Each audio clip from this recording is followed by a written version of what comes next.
128 ஆண்டுகளுக்கு பிறகு ஒலிம்பிக் போட்டியில் கிரிக்கெட் சேர்க்கப்பட்டுள்ள நிலையில் அணிகளை கண்டத்தின் வாரியாக தேர்வு செய்ய ஒலிம்பிக் சம்மேளனம் அதிகாரிகளுடன் கலந்து ஆலோசித்து முடிவு செய்துள்ளது. எந்தெந்த அணிகள் ஒலிம்பிக்கில் இடம்பெறுகிறது என்பது தொடர்பான விவரங்களை இச்செய்தி தொகுப்பில் விரிவாக பார்க்கலாம். உலகின் விளையாட்டு திருவிழாவாக கருதப்படும் ஒலிம்பிக் போட்டிகள் வரும் 2028ஆம் ஆண்டு அமெரிக்காவின் லாஸ் ஏஞ்சல்ஸ் நகரில் நடைபெறுகிறது. இந்த போட்டியில் 128 ஆண்டுகளுக்கு பிறகு கிரிக்கெட் இடம்பெறுகிறது. முன்னதாக 1900 ஆண்டு கோடைக்கால ஒலிம்பிக்கில் கிரிக்கெட் விளையாடப்பட்டது. 2 போட்டியாளர்கள் மட்டுமே பங்கேற்ற ஆண்கள் போட்டியில் கிரேட் பிரிட்டன் பிரான்ஸை வீழ்த்தி வென்றது.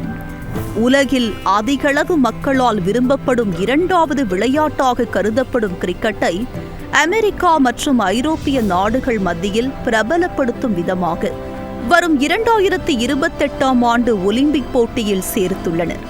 பொதுவாக ஒலிம்பிக் போட்டிகள் 2 அல்லது 3 வாரங்கள் மட்டுமே நடக்கும் என்பதால் கிரிக்கெட் போட்டிகளை எப்படி விரைவாக நடத்துவது, எத்தனை அணிகளை விளையாட வழிவகை செய்வது என்பது குறித்து ICC நிர்வாகிகள் ஒலிம்பிக் சம்மேளன அதிகாரிகளுடன் இணைந்து சமீபத்தில் துபாயில் பேச்சுவார்த்தை நடத்தினர்.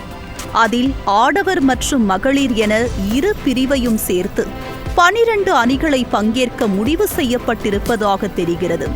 ஆடவர் சார்பாக 6 அணிகள், மகளிர் சார்பாக 6 அணிகள் என கிரிக்கெட்டில் மொத்தம் 28 போட்டிகளை நடத்த முடிவு செய்யப்பட்டிருக்கிறது.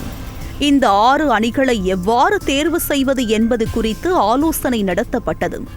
முதலில் ICC T20 தரவரிசை பட்டியலில் முதல் 6 இடங்களை பிடிக்கும் அணி இந்த ஒலிம்பிக் போட்டியில் பங்கேற்கும் என முடிவு செய்யப்பட்டது.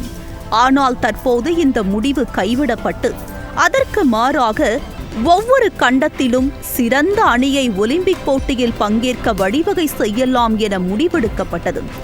அதன்படி ஆசிய கண்டத்தில் இருந்து இந்தியாவும், ஐரோப்பிய கண்டத்தில் இருந்து இங்கிலாந்தும், ஓசியானியாவில் இருந்து ஆஸ்திரேலியா அணியும், ஆப்பிரிக்க கண்டத்தில் இருந்து தென்னாப்பிரிக்க அணியும் உட்பட 6 அணிகளை தேர்ந்தெடுக்க முடிவு செய்யப்பட்டுள்ளது.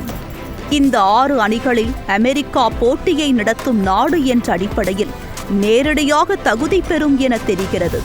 இருந்தாலும் அமெரிக்காவுக்கு மாறாக மேற்கிந்திய தீவுகள் அணியை தேர்ந்தெடுக்கவும் வாய்ப்பிருப்பதாக கூறப்படுகிறது.